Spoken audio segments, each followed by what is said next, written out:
Hello, beautiful people. Welcome to my channel, Tarot by Bronx. This is Tarot Talk. These are Tarot Things, and I'm your host, Boogie Down Bronx. This is actually not tarot. This is human design. But I don't have a jingle for that, and I have not sang my jingle in a really long time because I've been taking a break. And excuse my nose if it sounds like still a little bit congested, nasally. I am still getting over COVID.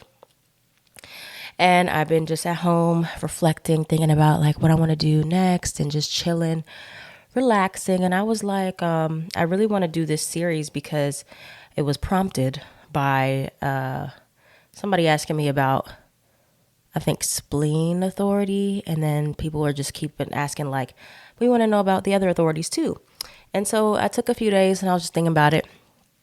And I'm like, you know what? I do actually want to do a series on the different types of authorities, what they mean, and go into detail about what you need to know. I haven't seen, well, I've seen different people do different videos on the authorities, but I haven't seen anybody do a series yet. There might be one out there already, who knows? But yeah, so I wanted to do a series. And yeah, so if you are on, shout out to my Patreon. I am going to be releasing the series early access as I go on there first, and then they'll be released to the public on YouTube. This first video is for everybody, but if you want to see them as they come out like faster, you can subscribe to my Patreon. Link is in the description box down below. All right. So yeah, let's get into this series. If you do not know your human design type and authority, you need to click the link, human design x.com/tarot by Bronx or something like that. It's in the bio.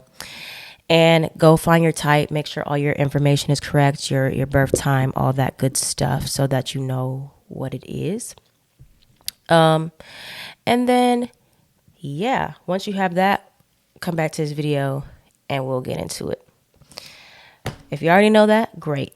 So this is the first part. This is emotional authority. But before I get into that, let me check something 1 second. So I had to make sure my mic wasn't sounding glitchy because yesterday when I went live on YouTube, it was sounding a little glitch, but it sounds good. So, yeah, authorities. Let's get into it. So what is an authority? Why is it important? Why are you doing this in the first place, Bronx? What are you doing? So an authority. An authority in human design is the tool that is used for making aligned decisions, okay, which is different for everyone. So due to conditioning in our society, we have been conditioned, usually from our parents, to make decisions in a certain way. So if you are a different type than your parent, like if your parent's a manifestor, you're a projector, your parent may have conditioned you to make decisions like in a very proactive, aggressive, assertive type of way that may not be aligned with you and your strategy and authority as a projector.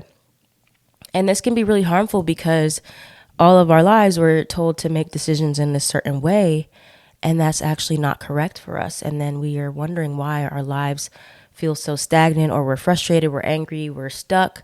It's because probably there's some conditioning where you're doing decision making not where you're authentically aligned to. All right. And so ultimately, when you have your authority, that is the way you need to make decisions from moment to moment, or just in general for your life. And it'll really help you to stay on track. So most people do go against their authority until they learn what their authority is. And they're like, oh, I've been making decisions all wrong for a very long time or for my whole life. And so that is why I'm doing this series, is so that you don't have any more confusion about the ways in which you are supposed to make decisions that are aligned for you. And you don't have to be questioning, how do I make the right decisions? Like, am I doing this right? That's what this video series is here for. All right. The next thing you want to really get away from is using your mind to make decisions for you. Okay. Our minds are not a reliable source of decisions because the most logical choices in our lives are honestly not always the most authentic to us. They're not always what makes us safe. Our minds are like computers, you know, you put in the information and then it's like, stuff computes, but it doesn't always mean that, everything is accurate that we read online, right? And our minds are heavily influenced by fear and people pleasing. And so that's why it's really important that you always stick to your inner authority, because your authority directly correlates to your intuition, and the intuition and the mind are completely separate. Your intuition is the inner knowing, stillness, it's just truth. And the mind is really based off of experiences, opinions, not facts, okay? Which is why they're two completely separate entities that we want to focus on. All right. So yeah, now kind of moving along, each of these videos are going to be fairly brief. I don't want to like drag it out longer than I need to because it's a series. So it'll be brief to the point, but focusing on the main events or the main meat of this stuff. All right. Now, there are 7 types of authorities that you can have depending on your type. You have emotional authority, which is the most common type of authority amongst everybody. Majority of the population have emotional authority, so we are emotional beings. Sacral is number 2. Sacral is the second most common amongst only generators can have sacral authority. Splenic authority, we have ego. We have self-projected, which is only for projectors. Mental authority, which is also only for projectors. And then we have lunar authority, which is only for reflectors. And then splenic and ego are only for manifestor and projector types. So those are the 7 types of authorities that we will be covering in the series, and starting with this one, emotional, and then moving forward to the other types. All right. So let's get into it. I have already done a video on emotional authority, and I've done another video on emotional and sacral authority, comparing the two. But in this series, I am going to be going over everything again, so we can just have, keep everything consistent throughout the series. So bear with me as, like I said, I'm still getting over the sickness, and my energy is slowly coming back and my voice slowly getting back. So, just listen, podcast style. All right. So emotional authority, also called solar plexus authority. I also have this authority, so I'm very, very familiar with it. Most common, and if you have your solar plexus in your chart defined, you automatically have emotional authority. It will override any other whatever. Even if you have defined spleen, if you have defined sacral, defined ego, you will still always have emotional authority if it is defined. Okay. And so what emotional authority means is that you experience life through emotional waves. All right. Every single experience, every decision is you are on a constant and consistent emotional wave throughout your life. All right. Which means that time is necessary for any decision that you have to make in your entire life. You need to give yourself time. And this can be a matter of minutes, a matter of days, weeks, and years. It depends on how big of a decision, how big of a commitment you are making is the correlation to how much time is necessary for you to give yourself before you make a decision, all right? And the wave never stops. So if you're at the beach, does the wave stop? Do the waves stop? No. They keep going, but they can get more calm and more neutral, right? And that's similar to how your wave will be, where it's like you get some type of question asked, or you get something that comes up and the wave starts, and you were already on a wave, but now another wave kind of joins that wave, and then you have to wait for the waves to kind of cease a little bit before you know your next move and you make your next steps, your next observations there, right? Because the why, clarity comes over time so that you can observe your emotional wave patterns and you can reach a neutral decision.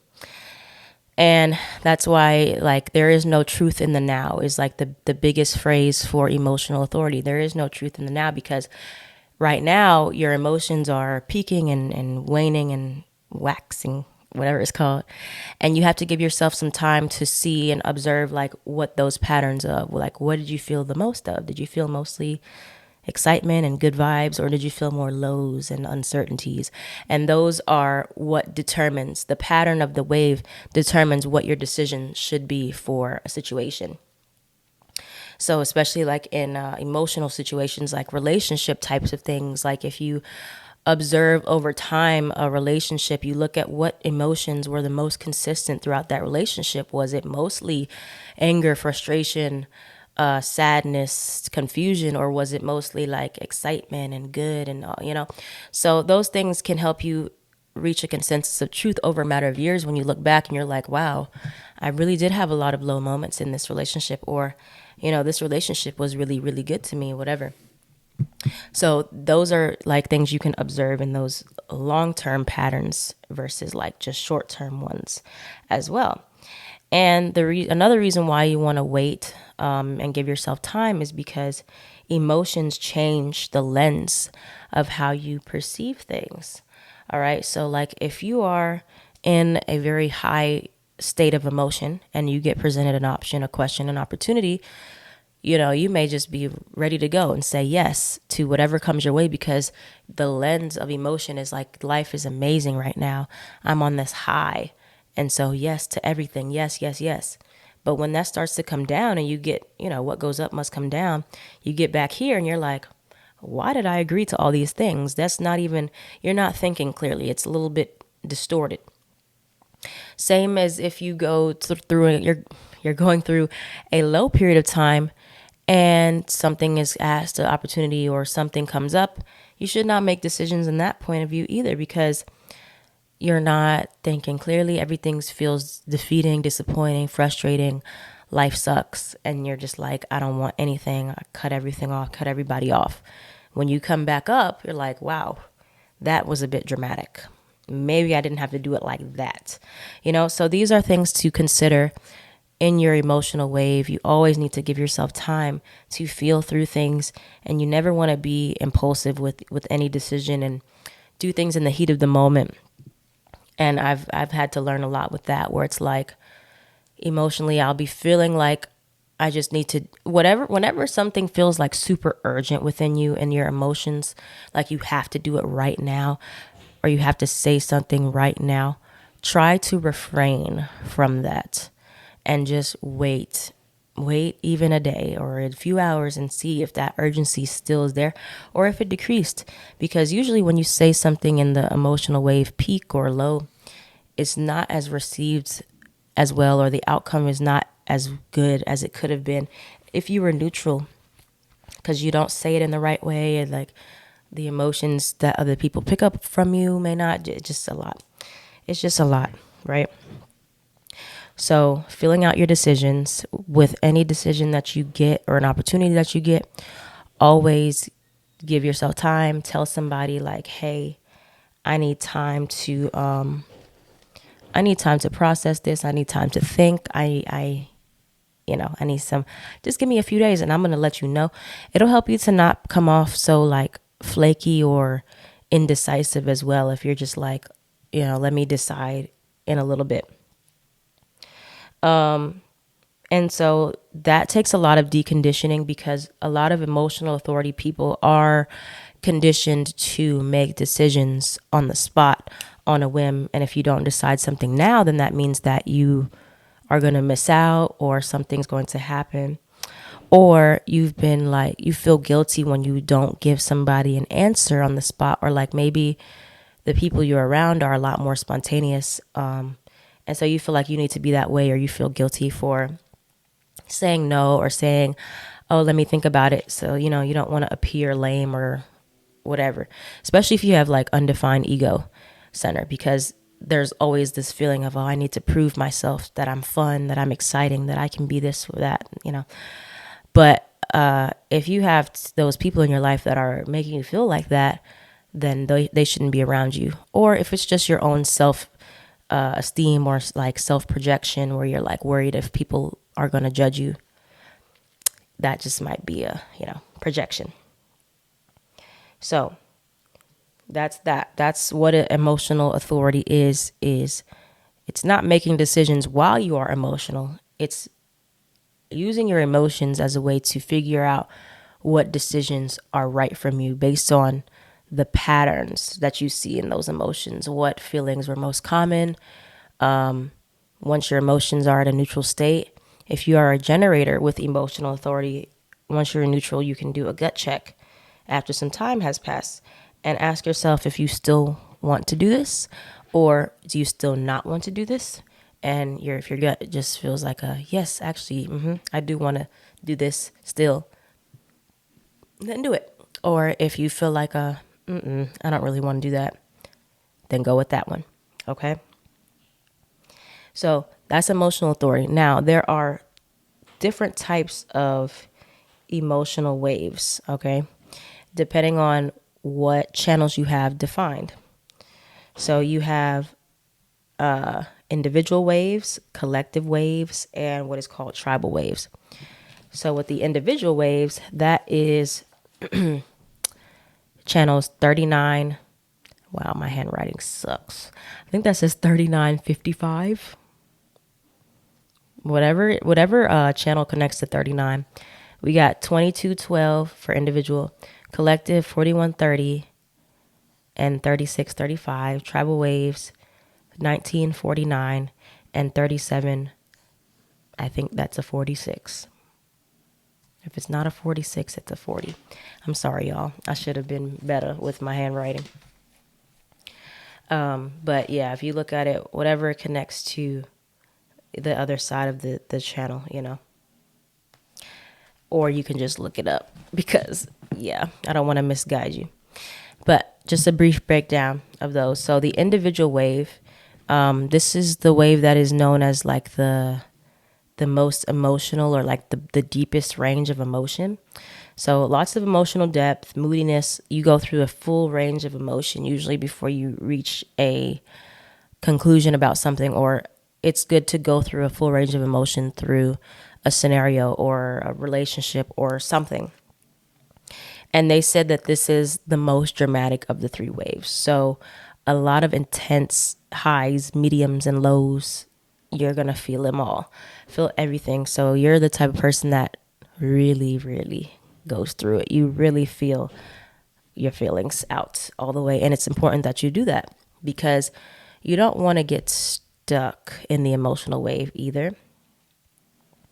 But just know that like nothing is wrong with you going through all these different range of emotions. You might feel like, oh, I'm so emotional, I need to suppress my feelings. No, go through it and it'll help you to make your decisions better because you felt everything you need to feel. And only after you felt everything is when the full clarity comes. All right. So next we have the collective wave that I had mentioned.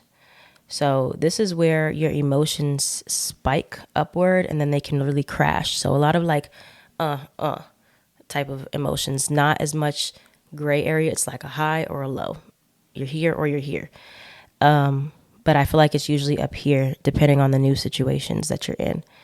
If your expectations are not met, then you crash down and it can be very dramatic or devastating for you.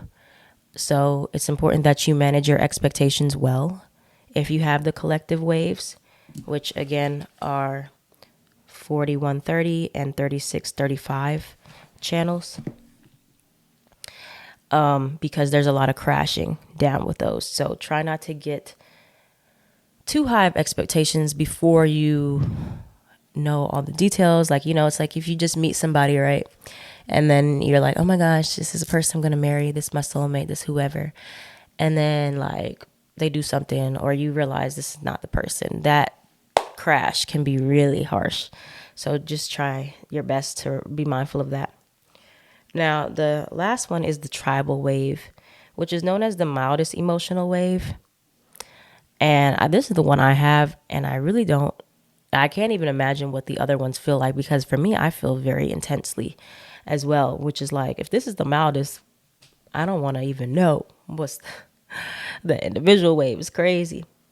So very emotional toward like things that are dealing with other people, especially like family, groups, friends, anything with a lot of passion, sex, anything that's high emotion can really trigger the tribal wave type of people. But the difference is like a very it's like it starts down here and it slowly builds up. And this energy can be like a very passive aggressive or resentment type of building where it's like you don't feel fully how something is progressing over time until you're just there. So that can be being in love with somebody. It's like you don't feel it until you're there. Or that's like being upset. You know, it's like you're good. You're good for a while. You keep letting certain things slide, and then you're just there. You just go off. I've dealt with that a lot in my life where I will hold stuff in, or it bottles up, or it's like, oh, it's okay, it's okay, it's okay, and then I get to this point, and like one little, the straw that broke the camel's back, and it's just like everything comes crashing down. So where the collective wave, it's like it starts at a high and then it crashes down. I feel like it's like with the tribal wave, it starts at a low, slowly, low, here, back down. That's kind of how it is. And the tribal waves 40, 49, 19, and 37, 46. I think that's a 46 or a 40. So wherever it connects to, y'all figure it out. So yeah, it does that and then it goes back down. So you have to be careful about those as well, because those really slow burning things can take some time to really get to its full effect, with that slow build up with the tribal wave. So, let yourself feel things out and get to the end of that. But just beware that emotions do build up, and sometimes resentment, anger, things, all that passion builds up and it has to go somewhere. So make sure you're kind of like releasing with the tribal wave so you don't get everything caught up in you. All right. So that's what we have for emotional authority. The very basic breakdown. I feel like that's pretty much everything in a nutshell. It's the main things to remember. Do not rush into any decision. Give yourself time to feel through all your emotions. Pay attention to the patterns that you have throughout your emotions, which feelings are the most common for you. And another important thing, if you never reach like a neutral state where you're still like certain about a decision. Actually, two things. So if you're not certain about a decision, just take it as a no or a not right now. Don't proceed. Don't move forward. What was the other thing? Oh, and then with emotional authority, because you're on a constant emotional wave, you will never be 100% certain about anything, because as your emotions change, your feelings also fluctuate. So you'll get to a place where you're like 70 to 80% sure usually. And it's very unlikely that you won't have any doubts about what you're doing, because your emotions are always fluctuating.